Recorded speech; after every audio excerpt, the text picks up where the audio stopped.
अल्लाह रब्बुल इज़्ज़त का शुक्र एहसान कि उसने हमें जमा होकर अपने हबीब सल्लल्लाहु अलैहि वसल्लम का ज़िक्र करने की तौफ़ीक़ अता फ़रमाई। यहाँ बैठे हुए लोग खुश नसीब हैं। दुनिया में बहुत सारे इंसान हैं, लेकिन सबकी किस्मत मुसलमानों जैसी नहीं है, क्योंकि सब उस खुदा को सजदा नहीं करते जिसने इस कायनात को बनाया है। हम उस खुदा को सजदा करते हैं जिसने इस पूरी कायनात को बनाया है। ये हमारी खुशनसीबी है कि हम कलमा पढ़ते हैं। और ये बात याद रखिए कि जो खुदा का होता है वो सब का होता है। खुदा का बनाया हुआ सूरज सबके घरों में रोशनी पहुंचाता है। खुदा के बनाए हुए चाँद की किरणें सबके घरों पे पड़ती हैं। खुदा का आसमान कभी भेदभाव नहीं करता, खुदा की ज़मीन कभी भेदभाव नहीं करती। हिंदू किसानी करे, मुसलमान किसानी करे, ईसाई किसानी करे, जो भी ज़मीन पे मेहनत करता है अल्लाह रब्बुल इज़्ज़त उसकी मेहनत का सिला उसको ज़रूर अता फ़रमाता है। तो जो भी खुदा का होता है वो सब का होता है। इसीलिए हमारे नबी अक़ल अलैहिस्सलातु वस्सलाम सिर्फ मुसलमानों के लिए नबी नहीं है, वो सारी कायनात के नबी। वमा अर्सलनाका इल्ला रहमतल लिल आलमीन। इसका मतलब ये है कि नबी अलैहिस्सलातु वस्सलाम को सारे लोगों के लिए, सारे जहानों के लिए रहमत बना करके भेजा गया। लक़द काना लकुम फ़ी रसूलिल्लाहि उस्वतुन हसना, कुरान पाक की आयत है। फरमाया गया कि नबी पाक की जो ज़िंदगी है वो सारे इंसानों के लिए उसवा कामिल है, मुसलमानों के लिए भी, गैर मुस्लिमों के लिए भी। अरब का रहने वाला हो, अजम का रहने वाला हो, खेड़ का रहने वाला हो, पूना का रहने वाला हो, जहाँ का भी रहने वाला हो, हर इंसान के लिए आका अलैहिस्सलातु वस्सलाम की ज़िंदगी ये नमूना है। अगर एक इंसान को एक अच्छी ज़िंदगी गुजारना है तो उसको रोशनी लेना है आका अलैहिस्सलातु वस्सलाम की ज़िंदगी से। इस दौर में सभी लोग तबलीगें करते हैं, सभी फ़िरक़े अपनी अपनी तरफ दावत दे रहे हैं। इस दावत में जो सबसे अहम और बुनियादी चीज़ रह जाती है वो है इश्क़ मुस्तफ़ा सल्लल्लाहु अलैहि वसल्लम, मोहब्बत मुस्तफ़ा सल्लल्लाहु अलैहि वसल्लम। और ये हमारा अलमिया है कि जिस तरह से साजिशें की गई हमारे दिलों से मोहब्बत रसूल को निकालने की, हमने उसको कबूल कर लिया। तो हमारे यहाँ नमाज़ें तो रहीं, लेकिन नमाज़ों की जान ख़त्म हो गई। मस्जिदों में तो जाते रहे, लेकिन रूह नमाज हमारे अंदर बाकी ना रही।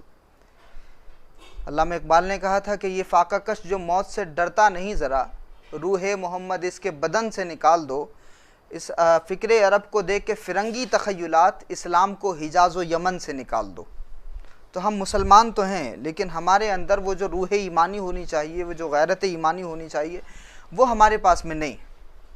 तो ज़रूरत तो इस बात की है कि हम अपने अंदर की दुनिया को आका अलैहिस्सलातु वस्सलाम के इश्क़ से मुनव्वर कर लें और अपनी दिल की दुनिया में आका अलैहिस्सलातु वस्सलाम की मोहब्बत का चिराग रोशन करें।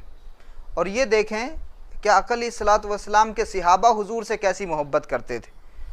अगर हम मुसलमान हैं तो हुजूर का ये फरमान हमें याद रखना चाहिए, ला युमिनु अहदुकुम हत्ता अकूना अहब्बा इलैहि मिन वालिदिही व वलदिही वन्नासी अजमाइन। हुजूर ने फरमाया कि तुम में से कोई भी शख्स उस वक्त तक मोमिन नहीं हो सकता जब तक वो अपने वालिदैन, अपनी औलाद और दुनिया की तमाम चीज़ों से ज़्यादा मुझसे मोहब्बत ना कर ले।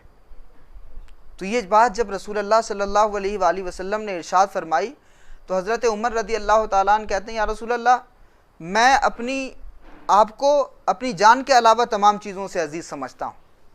रसूलल्लाह ने फरमाया, सच्चे लोग थे ना, दावेदारी यूं ही नहीं थी, ज़बान तक दावेदारी नहीं थी, बल्कि जो बात कहते थे ज़बान से वही दिल में भी होता था। आका अलैहिस्सलातु वस्सलाम ने फरमाया, उमर अभी तक तुम्हारा ईमान मुकम्मल नहीं। तो जब जनाब उमर ने यह सुना तो हज़रत उमर अर्ज़ करते हैं, या रसूलल्लाह, अब मेरी जान से भी ज़्यादा आप अजीज़ हो गए। हुजूर ने इरशाद फरमाया कि अब तुम्हारा ईमान मुकम्मल हुआ है।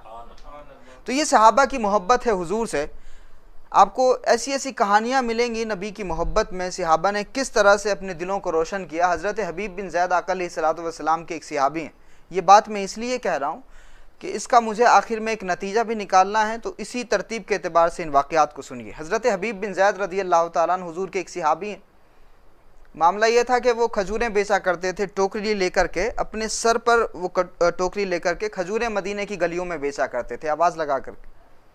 आप सोचिए कि यहाँ जो प्रोफेशन है वो बंदा चाहे जिस भी कारोबार में हो, जिस भी प्रोफेशन में हो, रहमत आलम सल्लल्लाहु अलैहि वसल्लम की नज़र में उसके प्रोफेशन की वजह से वो छोटा बड़ा नहीं है। हुजूर के यहाँ मकाम ये है कि वो कितना मेहनत करके रोज़ी कमाता है और हलाल रिज़्क़ खाता है। तो हुजूर के प्यारे सहाबी हज़रत हबीब बिन ज़ैद रज़ी अल्लाह ताला अन्हु टोकरी सर पे रख कर के मदीने की गलियों में खजूरें बेचा करते थे। मस्जिद नबवी में एक मरतबा मीटिंग चल रही थी, रसूलुल्लाह सल्लल्लाहु अलैहि वसल्लम मौजूद हैं। हुजूर ने इरशाद फरमाया कि लोगों, मुसैलिमा कज़्ज़ाब के पास एक ख़त लेकर के जाना है। वहाँ से एक ख़त आया था और उसमें मुसैलिमा कज़्ज़ाब ने लिखा था कि आधे इलाके के अरब का आप नबी बन जाइए, आधे इलाके का मैं नबी बन जाता हूँ, तो एक पैक्ट हो जाएगा, ना आप मेरी सल्तनत में आइएगा ना मैं आपकी सल्तनत में आऊँगा। रसूलुल्लाह सल्लल्लाहु अलैहि वसल्लम ने उसका जवाब लिखा, ऊपर बिस्मिल्लाहिर्रहमानिर्रहीम, फिर नीचे जवाब ये था कि तू झूठा है, मैं आखिरी नबी हूँ, अब मेरे बाद कोई नबी नहीं होने वाला। अब वो अपने वक्त का बादशाह है। रसूलुल्लाह ने इरशाद फरमाया कि ये ख़त है, इस ख़त को मुसैलिमा कज़्ज़ाब के पास कौन लेकर के जाएगा। और ये ख़त कोई मामूली ख़त नहीं है, इस ख़त को पढ़ने के बाद जान भी जा सकती है, कत्ल भी हो सकता है आदमी। सहाबा ये जानते थे, लेकिन देखिए शौक़ उनका, आका अलैहिस्सलातु वस्सलाम से मोहब्बत उनकी, और किस तरह से वारफ्तगी है, और किस तरह से वो नेक कामों में एक दूसरे से सबकत ले जाना चाहते हैं, अच्छे कामों में किस तरह से वो एक दूसरे से बढ़ना चाहते हैं। आका अलैहिस्सलातु वस्सलाम ने अभी ये जुमले अपनी ज़बान से निकाले ही थे कि हज़रत हबीब बिन ज़ैद खड़े हो गए। वो खजूर खा रहे थे, खजूर खाते खाते वो खड़े हुए और उन्होंने खाते हुए बोला, या रसूलल्लाह मैं लेके जाना चाहता हूँ। तो जब उन्होंने ये जुमले निकाले तो खजूर के कुछ टुकड़े जो आगे सहाबी बैठे हुए थे उनकी कमर पे गिर गए। तो वो सहाबी कहते हैं भाई पहले खजूर खा लो। तो हज़रत हबीब बिन ज़ैद कहते हैं यार इतनी देर में अगर ये ड्यूटी किसी और की लग गई तो मैं क्या करूँगा। और आपको पता है ये टोकरी लेकर के हज़रत हबीब बिन ज़ैद कारोबार करते हैं अपना, और हुजूर की बारगाह का मकाम यह है कि अपना कारोबार छोड़ करके अपनी जान पे खेल करके हज़रत हबीब बिन ज़ैद कह रहे हैं कि जी अगर ये किसी ने जिम्मेदारी और ले ली तो फिर मैं कहाँ जाऊँगा। हुजूर ने हज़रत हबीब बिन ज़ैद को आगे बुलाया। रहमत आलम जानते थे ना कि ये जो दावेदारी है वो यहाँ तक नहीं है मस्जिद नबवी तक, बल्कि मेरा ये सहाबी जितना मस्जिद नबवी में मेरे सामने वफ़ादार है उतना ही वफ़ादार मेरी पीठ पीछे भी। हज़रत हबीब बिन ज़ैद रज़ी अल्लाह ताला अन्हु सहाबा बयान करते हैं कि हबीब बिन ज़ैद कमज़ोर थे, पतले थे, लागर थे, बहुत ज़्यादा सेहतमंद नहीं थे, बहुत ज़्यादा ताकतवर नहीं थे, और बहुत ज़्यादा मालदार बैकग्राउंड नहीं था। कारोबार क्या करते हैं आपको पता है। हज़रत हबीब बिन ज़ैद आका अलैहिस्सलातु वस्सलाम की बारगाह में खड़े हैं, हुजूर ने वो ख़त उनको दे दिया, कहा अब ये लेकर जाओ और मुसैलिमा कज़्ज़ाब को दे दो। सहाबा बयान करते हैं कि हबीब बिन ज़ैद जब घोड़े पे चढ़े तो ऐसा लग रहा था कि कोई बड़ा जनरल और पुराना कमांडर जो है घोड़े पे चढ़ा। ख़त किसका लेकर जा रहे थे? रहमत आलम सैयदुल अंबिया और कायनात को जिसके लिए बनाया गया उनका ख़त लेकर के हज़रत हबीब बिन ज़ैद जा रहे हैं। सहाबा बयान करते हैं अंदाज़ ये था, ये एटीट्यूड था हज़रत हबीब बिन ज़ैद का कि अब वो सबसे बड़ी बारगाह से एक झूठे के पास में जा रहे हैं, दुनियादार बादशाह के सामने जा रहे हैं। तो हज़रत हबीब बिन ज़ैद ग़ुलामों की तरह नहीं निकले, बल्कि एक जनरल की तरह, एक कमांडर की तरह हज़रत हबीब बिन ज़ैद निकले। अब हज़रत हबीब बिन ज़ैद जब पहुँचे वहाँ मुसैलिमा कज़्ज़ाब के दरवाज़े पे, दरबानों ने रोक लिया। हज़रत हबीब बिन ज़ैद नहीं रुके, सीधे चले गए। हज़रत हबीब बिन ज़ैद सामने मुसैलिमा कज़्ज़ाब बैठा है, पूरी आर्मी उसके साथ में खड़ी है, सारी सिक्योरिटीज़ वहाँ पे खड़ी है, किसी की परवाह नहीं की। हज़रत हबीब बिन ज़ैद ने ख़त लिया और ख़त को ले जा करके उसको दे दिया। सलामी भी पेश करते थे ना बादशाहों के यहाँ, ऐसे करके झुकते थे। हज़रत हबीब बिन ज़ैद ने कुछ नहीं किया, क्योंकि अल्लाह के सामने झुकने वाला किसी के सामने नहीं झुकता। तो हज़रत हबीब बिन ज़ैद रज़ी अल्लाह ताला अन्हु ने जब वो ख़त दिया, मुसैलिमा कज़्ज़ाब ने अपने बगल में खड़े होने वाले शख्स से कहा कि भाई इस ख़त को पढ़ो। तो उस ख़त में लिखा था ऊपर ही बिस्मिल्लाहिर्रहमानिर्रहीम, और नीचे लिखा था कि मुसैलिमा तुम झूठे हो, तुम कज़्ज़ाब हो, और तुम्हारी जो तमन्ना है ये तमन्ना कभी पूरी नहीं होने वाली है।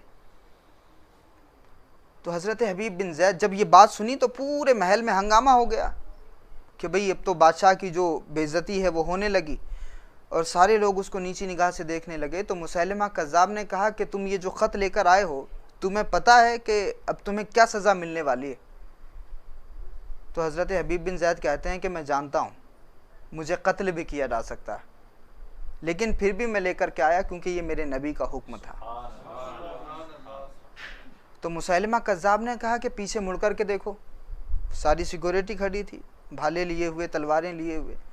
हज़रत हबीब बिन ज़ैद कहते हैं कि मेरे 12 बच्चे हैं छोटे छोटे, रसूल अल्लाह के हुक्म के बाद में मैंने पलट करके अपने 12 बच्चों को नहीं देखा, ये तेरी आर्मी को मैं क्या देखूं। उसको गुस्सा आया, आगे बढ़ा, हज़रत हबीब बिन ज़ैद का एक हाथ काट दिया। मोहब्बत मुस्तफ़ा में ये सज़ा क्यों मिल रही है? इश्क़ मुस्तफ़ा की सज़ा मिल रही है हज़रत हबीब बिन ज़ैद को। और लज्जत देखिए, हज़रत हबीब बिन ज़ैद से मुसैलिमा कज़्ज़ाब कहता है अब क्या ख्याल है? तो हज़रत हबीब बिन ज़ैद कहते हैं ख्याल वही है जो मेरे नबी का ख्याल है। दूसरा हाथ भी काट दिया, कहा अब क्या ख्याल है? कहा ख्याल नहीं बदलने वाला, ख्याल अब भी वही है जो मेरे नबी का ख्याल है। हज़रत हबीब बिन ज़ैद को ज़मीन पर लिटा दिया, तलवार गर्दन पर रख दी। अब पूछता है कि अब क्या ख्याल है? हज़रत हबीब बिन ज़ैद कहते हैं कि ये जिस्म का एक एक टुकड़ा कट भी जाएगा, मेरे नबी के ख्याल से मेरा ख्याल अलग नहीं होने वाला।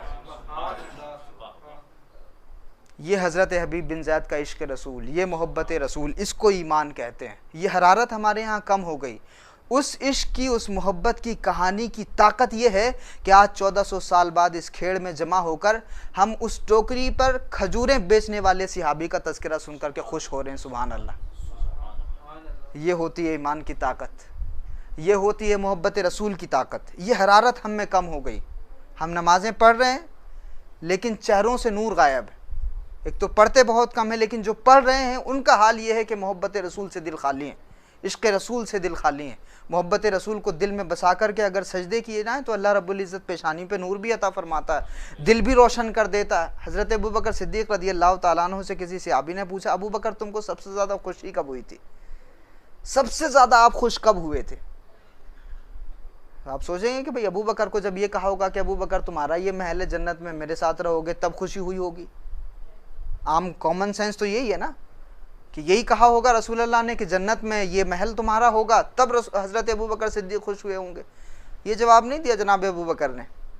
हज़रत अबू बकर से जब ये सवाल किया तो हज़रत अबू बकर ने इरशाद फरमाया कि जब हम हिजरत कर रहे थे रसूल अल्लाह के साथ और गारे सौर में जब रुके थे तो रसूल अल्लाह के चेहरे को मैंने देखा कि थोड़ी सी प्यास महसूस हो रही थी। मैंने हुजूर के चेहरे को देखने के बाद में मैं गया, थोड़ी सी दूर पर ही एक चरवाहा बकरियां चरा रहा था। मैंने चरवाहे से जाकर के कहा कि साहब दूध चाहिए। तो कहा कि साहब वहाँ तो बाज़ार में तो इतने का दूध बिकता है, लेकिन ये चूँकि जंगल है तो यहाँ थोड़ा सा महंगा मिलेगा। हज़रत अबू बकर कहते हैं कि ठीक है, जितना भी महंगा हो मैं कीमत अदा करने के लिए तैयार हूँ, लेकिन मेरे नबी को दूध पिलाना है।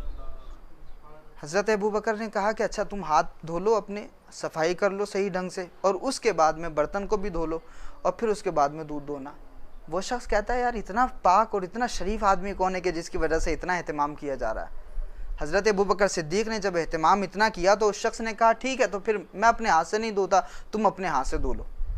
हज़रत अबू बकर सिद्दीक़ ने उस दूध को धोया और फिर दूध को लेकर के हज़रत अबू बकर सिद्दीक़ रहमत आलम की बारगाह में पहुँचे और हुजूर की बारगाह में पहुँचे। रहमत आलम ने दूध लिया और हुजूर जब पीने लगे और पीने के बाद जब हुजूर ने मुंह से हटाया, हज़रत अबू बकर कहते हैं उस वक्त जो रहमत आलम की मुस्कुराहट चेहरे पे आई थी, सबसे ज़्यादा खुशी का लम्हा मेरे लिए वही था। हमें तो जन्नत में महल बनाने, जन्नत में दरख्त लगाने, लेकिन अबू बकर सिद्दीक़ रज़ियल्लाहु ताला अन्हु का विज़न ही कुछ और है। रहमत आलम मुस्कुरा दें, महबूब मुस्कुरा दें, जी सारी कायनात यही है, सारा इश्क ये है, सारा ईमान ये है, सारी ज़िंदगी ये है, ज़िंदगी की कमाई है। हज़रत अबू बकर क्या बयान फरमा रहे हैं कि जब रहमत आलम के चेहरे पे मुस्कुराहट आई थी, वो मेरी ज़िंदगी का सबसे बेहतरीन लम्हा था। हमने कभी ज़िंदगी का कोई अमल इसलिए किया है कि ये नेक अमल हम कर रहे हैं, रहमत आलम खुश हो जाएं इससे? क्या हमारे अंदर ये हरारत ईमानी कभी जागी? क्या हमने ये कोशिश की कि हमारे इस अमल से हुजूर की बारगाह में ये पेश हो तो रहमत आलम खुश हो जाएं? अगर नहीं किया तो महरूमी है। लेकिन लोगों, ज़िंदगी के लम्हे अभी भी बाकी हैं। एक एक लम्हे को एंजॉय करिए, एक एक लम्हे को इस्तेमाल करिए, एक एक लम्हे को इस काम में अप्लाई कर दीजिए कि एक एक लम्हा आप ऐसे गुजारें कि हुजूर की बारगाह में ये लम्हात पेश हों तो रहमत आलम खुश हो जाएं कि मेरा उम्मती मुझे खुश करने के लिए सारी मशक्क़तें झेल करके आया है, लेकिन कभी हराम को हाथ नहीं लगाया, हलाल रिज़्क़ की तरफ आगे बढ़ा। नमाज़ों से अपनी पेशानी को मुनव्वर किया, अपने पैसे को सही ढंग से इस्तेमाल किया, ज़िंदगी के हर मिनट को, हर लम्हे को मेरी रज़ा के लिए इस्तेमाल किया है, तो वाकई ये मेरी रज़ा के लायक है। तो हमें इस रास्ते का मुसाफिर बनना है। अब जिन हालात में हम जी रहे हैं, ये एक बुनियादी चीज़ हो गई कि हम ईमान वाले हैं, हम मुसलमान हैं, तो हमें रहमत आलम सल्लल्लाहु अलैहि वसल्लम से गहरी वाबस्तगी रखना है, दिली वाबस्तगी रखना है, रूहानी ताल्लुक़ रखना है। करेंगे कैसे? हुजूर ने फरमाया नमाज में मेरी आंखों की ठंडक है। तो नमाज पढ़ने का मतलब ये है कि जहाँ एक तरफ आप अल्लाह का हक़ अदा कर रहे हैं, जहाँ एक तरफ उसके साइंसी फ़वाइद हैं, जहाँ एक तरफ आपकी पेशानी पे नूर आ रहा है, जहाँ एक तरफ अल्लाह की रज़ा हासिल हो रही है, वहीं दूसरी तरफ आका अलैहिस्सलातु वस्सलाम की आंखों को ठंडक भी पहुँच रही है। तो ये जो हम नमाज़ें पढ़ते हैं, नमाज़ें अगर वाकई नमाज़ें हैं तो ये सिर्फ नमाज नहीं है, बल्कि हुजूर की आंखों को ठंडक पहुँचाने का एक ज़रिया भी है। इसका ख़ास एहतमाम करें। और दूसरा, हुजूर से जो ताल्लुक़ मजबूत होगा 1400 साल बाद, ये बात याद रखिए, फ़ासला इधर से उधर से नहीं है, दूरियां इधर से हैं उधर से नहीं है। वो आज भी अपने आशिकों को नवाज देते हैं। कोई करीब रह के अबू जहल हो जाता है और कोई दूर रहकर भी वैसे करनी होता है। तो ये जो फासले हैं ना, ये तो हमारे बनाए हुए हैं। ये जो किलोमीटर है, ये जो लाखों किलोमीटर है, ये जो मील के फासले हैं, ये हमारे फासले हैं, रहमत आलम के फासले नहीं है। उन्होंने तो अपने नुमाइंदे सुल्तानुल हिंद को बना दिया यहाँ। अब अगर रसूल पाक की अताएँ लेना है तो हज़रत ख्वाजा की बारगाह से ले लें। और फिर गरीब नवाज ने अपने नुमाइंदों को इस तरह से मुल्क के अलग अलग हिस्सों में फैलाया है कि अगर आपको नबी का फैज़ान लेना है तो पुणे में हज़रत शेख सलाहुद्दीन सरकार रहमतुल्लाह अलैह हैं। कितने बुजुर्गान दीन है ये रहमत आलम का फैज़ान बांटने के लिए। तो दूरियां इधर से हैं उधर से नहीं है। तो इस गैप को अगर फिल करना है तो आसान तरीका मैं बता दूं। इस गैप को फिल करने का आसान तरीका ये है कि रहमत आलम पर कसरत से दुरूद पढ़ा जाए। समझ रहे हैं आप? और इसलिए पढ़ा जाए कि हम उनके मानने वाले हैं, उनसे मोहब्बत करते हैं, और यही मोहब्बत हमारी निजात का ज़रिया भी है। और आका अलैहिस्सलातु वस्सलाम ही इस लायक हैं कि उनकी बारगाह में दुरूद और सलाम पढ़ा जाए। और दुरूद और सलाम पढ़ के हम उनकी शान व अज़मत में कोई बढ़ावा नहीं करने वाले, बल्कि जो नबी की शान में सलातो सलाम पढ़ने लगता है, फिर अल्लाह के फ़रिश्ते भी उस पर सलाम भेजने लगते हैं। और ये इतना बेहतरीन अमल है, अल्लाह ख़ुद भी करता है, ख़ुद अल्लाह के फ़रिश्ते भी करते हैं, और फिर बंदों को भी हुक्म दिया गया। तो इस फासले को अगर ख़त्म करना है तो जितना ज़्यादा हो सके रहमत आलम सल्लल्लाहु अलैहि वसल्लम की बारगाह में दुरूद और सलाम का नजराना पेश करें। इसको आदत बना लें। अपने घर में छोटे बच्चों को भी दुरूद पाक सिखाएं। आज जिस सोसाइटी को हम पढ़ते हैं, सहाबा की सोसाइटी या औलिया अल्लाह का तज़किरा जब हम करते हैं तो लगता है कि ये वाक़यात हुआ करते थे, अब कभी ऐसा माशरा नहीं बनने वाला। मेरे दोस्तों में ऐसे बहुत सारे लोग हैं कि जिनके घर के छोटे छोटे बच्चों का रूटीन है, वो दिन में सुबह फजर से लेकर इशा तक सोने के वक्त तक तकरीबन 1000 मरतबा दुरूद पाक पढ़ते हैं। मुसीबतें उनके घर भी आती हैं लेकिन चेहरे पर मुस्कुराहट रहती है। मिलता है तो सब्र करते हैं और नहीं मिलता है तो शुक्र करते हैं। उल्टा लगा ना आपको? ये है नहीं? मुझे ये कहना चाहिए था कि मिलता है तो शुक्र करते हैं, नहीं मिलता है तो सब्र करते हैं। नहीं जी, मिलता है तो सब्र करते हैं और नहीं मिलता है तो शुक्र करते हैं। और उनका तसव्वुर ये है कि ये मिला है तो ठीक है, सब्र है उसका। अगर नहीं मिलता तो शायद हम अल्लाह को ज़्यादा याद कर लेते। तो मिलता है इसलिए वो सब्र करते हैं, और जब नहीं मिलता है तो अल्लाह का और ज़्यादा शुक्रिया अदा करते हैं कि इसके ना होने की वजह से हमें तुझे तेरी याद आती है। तो ये बुज़ुर्गों के यहाँ जो अल्लाह और रसूल से ताल्लुकात मजबूत कर लेता है तो उनके यहाँ ये फ़लसफ़े होते हैं ज़िंदगी के। तो कम से कम अगर हम ये वाला फ़लसफ़ा अप्लाई नहीं कर सकते, दूसरा फ़लसफ़ा अप्लाई करें कि मिले तो उसका शुक्र करें, ना मिले तो सब्र करें।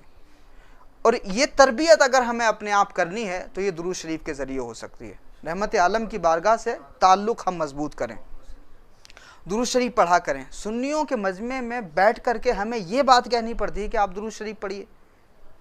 कितने कमाल की बात है ना। और हम ये दावा करते हैं कि हम हुजूर से मोहब्बत करते हैं। तो इस फासले को ख़त्म करने के लिए दुरूद पाक इस कसरत से पढ़ें कि इसके फ़ायदे, रूहानी फ़ायदे तो होंगे, ज़ाहिरी फ़ायदे भी होने वाले हैं। एक बुनियादी बात। दूसरा ये कि जब हम इस दुनिया में जी रहे हैं तो हमारी बहुत सारी ज़िम्मेदारियां हैं।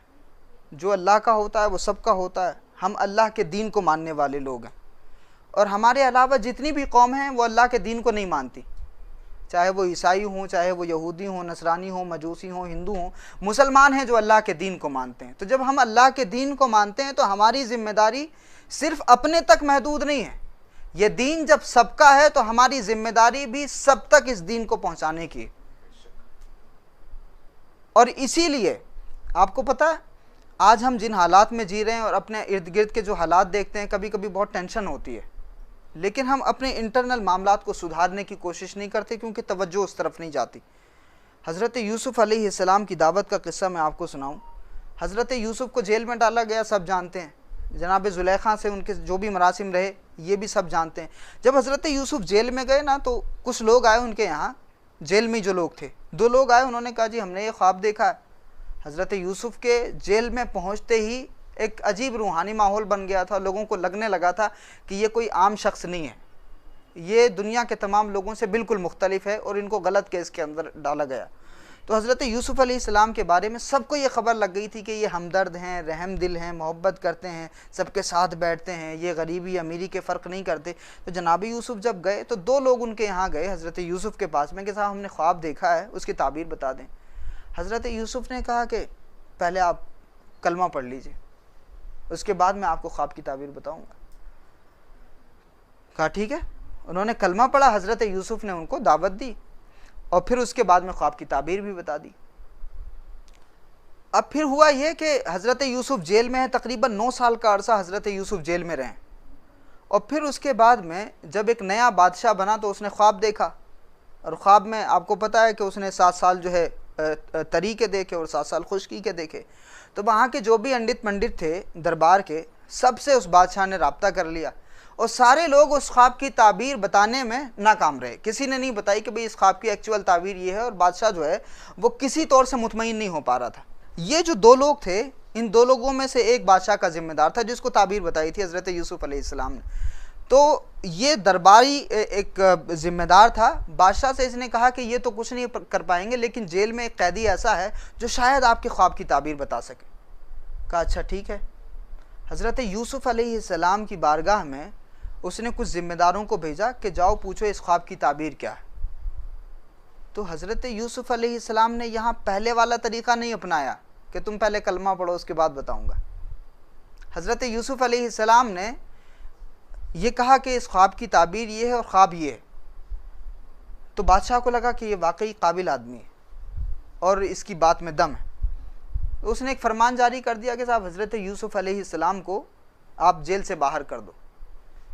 एक कैदी को जेल से रिहा करने की कोशिश की जा रही है। हज़रत यूसुफ़ कहते हैं कि नहीं, मैं जेल से रिहा नहीं हूँगा। कुरान पाक की आयत हैं, क़ालत इम्राअतुल अज़ीज़ अना हस्सल हक़्क़ अना रावतुहु अन नफ़्सी। सूरह यूसुफ़ है, कुरान पाक में एक कहानी मौजूद है। तो हज़रत यूसुफ़ अलैहिस्सलाम को आज़ाद करने की बात हो रही है, रिहाई की बात हो रही है।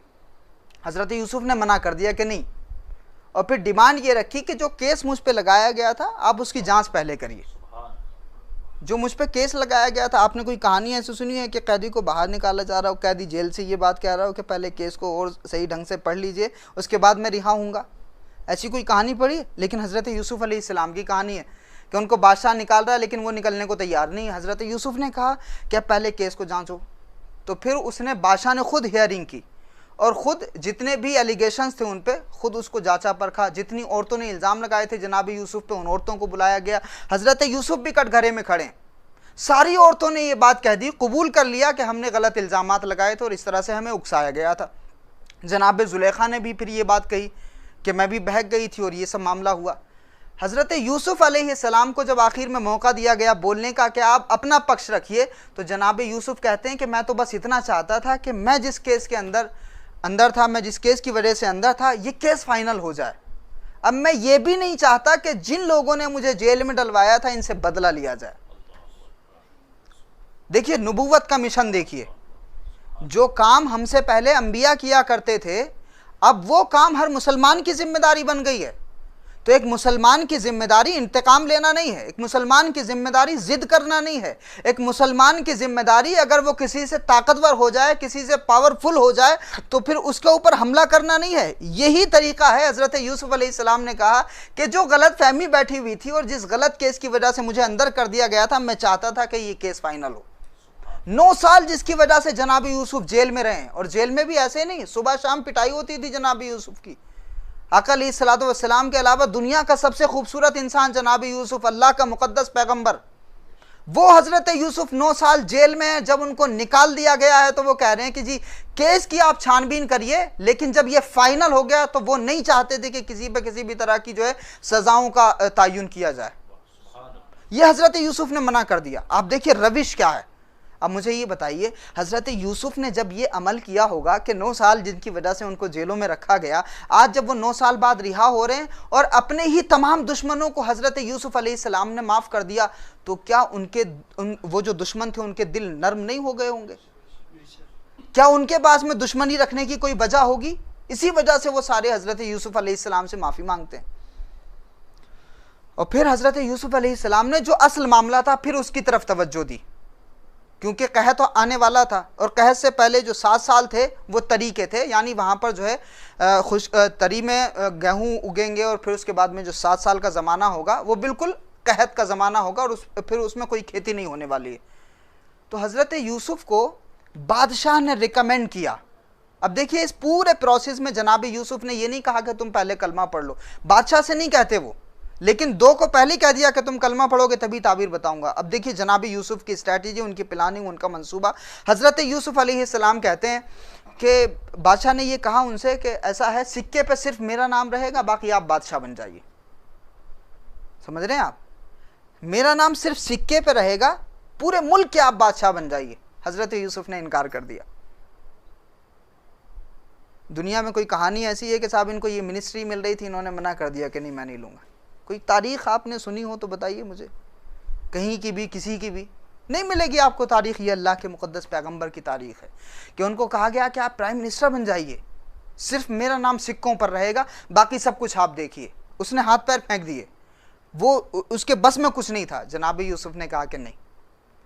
अब ये जो है गठबंधन की सरकार यहाँ बन रही है आज के दौर में, अगर कहें तो वो काफिर है, और हज़रत यूसुफ अलैहिस्सलाम अल्लाह के नबी हैं।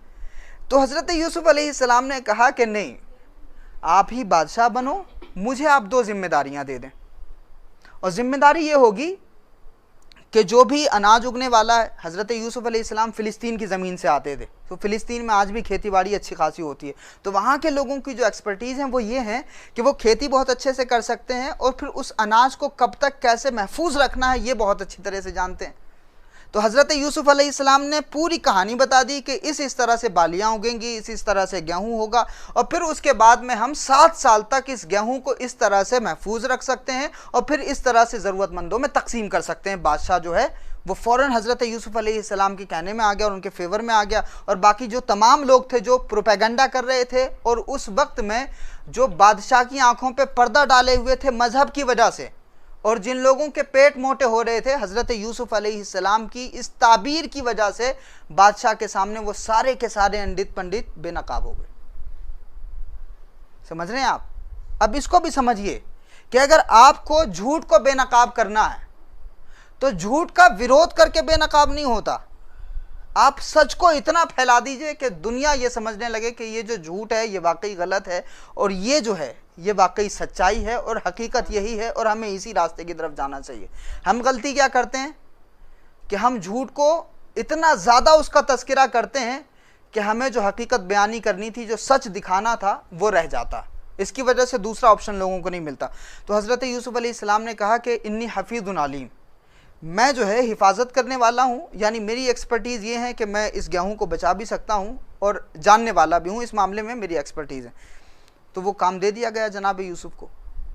अब जब वो 7 साल आए, जब वो खेती हुई, और खेती के बाद में हज़रत यूसुफ अलैहिस्सलाम ने उसको महफूज रखा, और महफूज रखने के बाद में जब लोगों तक उसको पहुँचाया, तब वो बादशाह इतना मुतासिर हुआ कि पहले तो हज़रत यूसुफ ने उन 2 कैदियों से कहा था कि तुम कलमा पढ़ लो, अब बादशाह कह रहा है जी मुझे भी दीन में दाखिल कर लो। फ़र्क समझे आप?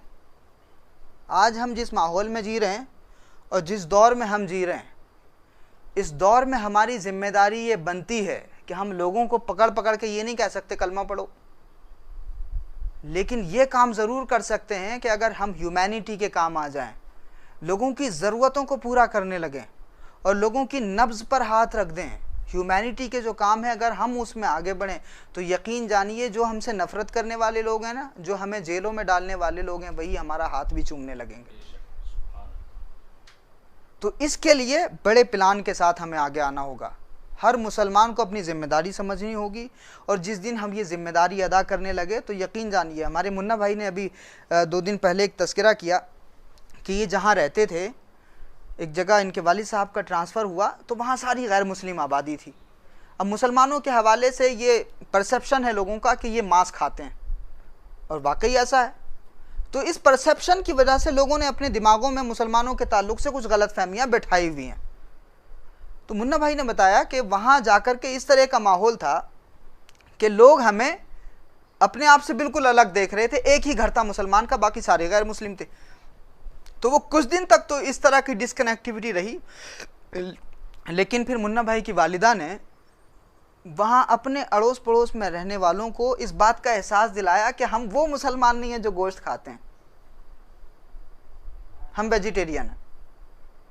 तो जब उन लोगों को इस बात का एहसास हुआ कि अच्छा ये वो नहीं है, तो गैप ख़त्म हो गया। समझ रहे हैं आप, ये गैप ख़त्म हो गया, जहन में जो दूरी थी वो ख़त्म हो गई। कहा अच्छा ये वो वाले नहीं है, तो आना जाना शुरू हुआ। और आना जाना जब शुरू हुआ तो जाहिर है फिर वह अखलाक जो है उनके सामने पेश किए गए, और जो गलत फहमी उनके दिमाग में थी वो गलत फहमी निकाली गई अपने रवैये के ज़रिए, बिहेवियर के ज़रिए, बर्ताव के ज़रिए, अपने अच्छे किरदार के ज़रिए।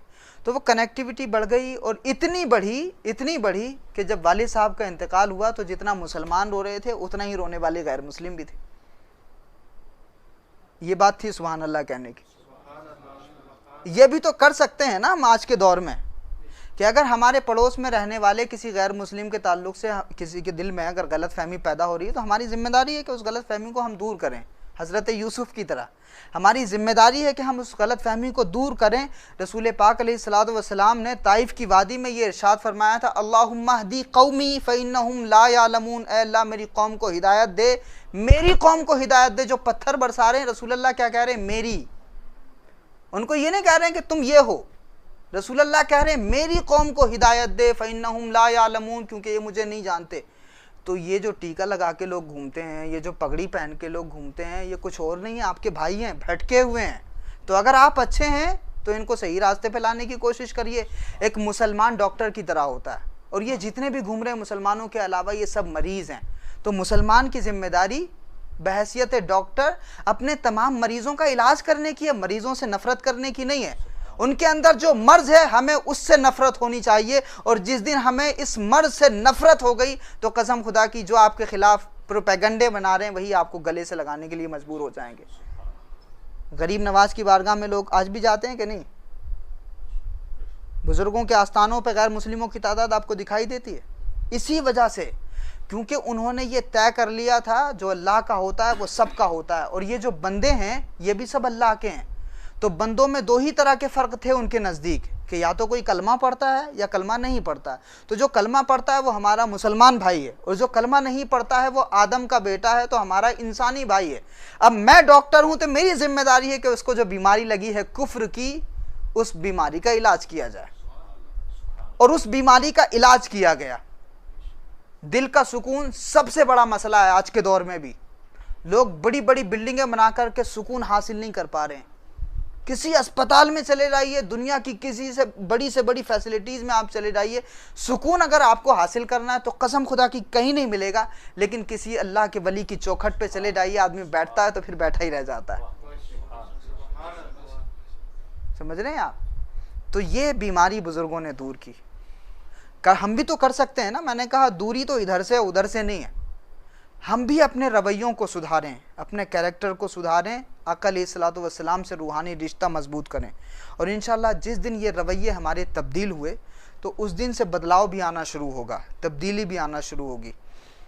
असेंबली ऑफ ग्रीन की जानिब से ये एक पहल हो रही है कि हम एक ऐसी नस्ल तैयार करें, आप ही के बच्चे होंगे, आपके इर्द गिर्द के बच्चे होंगे, कि जिनको हम बाज़ाब्ता तौर से तरबियत करके इस नहज पे पहुँचाएँ, एक ऐसी कौम को परवान चढ़ाएँ कि वो जनाब यूसुफ़ के जानशीन हो, वो हज़रत मूसा के जानशीन हो, वो हज़रत ईसा के जानशीन हों, अपने रवैयों में भी, अपने अखलाक में भी, अपने किरदार में भी। वो आका अलैहिस्सलातु वस्सलाम की उम्मती हों और सही उम्मती कहलाने के हकदार हों। एक लंबा वक्त लगेगा, इसको लंबी तरबियत लगेगी, लेकिन ये फ़ैसला हमारे हाफिज़ इरफान अशरफ़ी साहब ने, इमरान भाई ने और बाकी तमाम मुन्ना भाई हैं, अशरफ भाई हैं, मोहसिन भाई हैं और यहाँ के तमाम लोग इसका हिस्सा हो सकते हैं। ये बहुत अहम काम है, आज के दौर में इसकी बहुत ज़्यादा ज़रूरत है। इसलिए आप तमाम लोगों को ये जो पूरी बातें कही गई हैं, इस मिशन का अगर हिस्सा होना है तो आप लोग राब्ता करिए इनसे। और ये जो काम होने जा रहा है 4 दिसंबर को पुणे में अस्करवाड़ी में बुनियाद रखने जा रहे हैं कि ऐसे इदारे की जो खानका, मदरसा और स्कूल तीनों ज़रूरतों को एक ही वक्त में पूरा करेगा। और इंशाअल्लाह बच्चों की तरबियत इसी अंदाज़ में होगी जैसा कि हमने बताया है। उनकी फ़िक्री तरबियत होगी। मदरसे में जाने वाले बच्चों का हाल ये है कि वो बहुत अच्छा पढ़ सकते हैं, नमाज़ पढ़ा सकते हैं, कुरान पाक की तिलावत हो सकती है, लेकिन वो बैंक में जाके अपना फॉर्म फिल नहीं कर सकते, क्योंकि वहाँ पे वो तालीम नहीं दी जाती। और मदरसों के क़याम का मकसद अलग है, वो दीन पढ़ाते हैं। स्कूल वालों का हाल ये है कि यहाँ सब कुछ है, वो मैनेजर भी हैं, लॉयर भी हैं, वकील भी हैं, जज भी हैं, सब कुछ हैं, लेकिन यहाँ कमी ये है कि इनको दुआए कुनूत याद नहीं होती, इनको इस्तिंजा करने का तरीका नहीं पता। तो ये दोनों जो इंतहाएँ हैं, आपके बच्चों को अगर आप स्कूल में भेज रहे हैं तो उसके हाथ से दीन जा रहा है। आप अगर अपने बच्चों को मदरसे में भेज रहे हैं तो वो आगे जाके कहीं ना कहीं प्रॉब्लम में फंसेगा। तो इन दोनों समस्याओं का समाधान करने के लिए एक बीच का रास्ता ये निकाला है कि स्कूली तालीम को भी लिया जाए, मदरसे की तालीम को लिया जाए और इन दोनों तालीम को कंबाइन करके खानकाही तरबियत की जाए। तो आगे जो नस्ल तैयार होगी वो इतनी मजबूत होगी कि इंशाल्लाह न वो दुनिया के एतबार से कमज़ोर होंगे, न दीन के एतबार से कमज़ोर होंगे। वो अगर मस्जिद के मुसल्ले पे खड़ा होगा तो नमाज भी पढ़ा सकेगा और हाई कोर्ट में खड़ा होगा तो अपनी कौम के मसाइल पर बात भी कर सकेगा। तो इस मिशन का आप लोग हिस्सा हुइए और बाकी तमाम तफसीलात इरफान साहब से राब्ता करके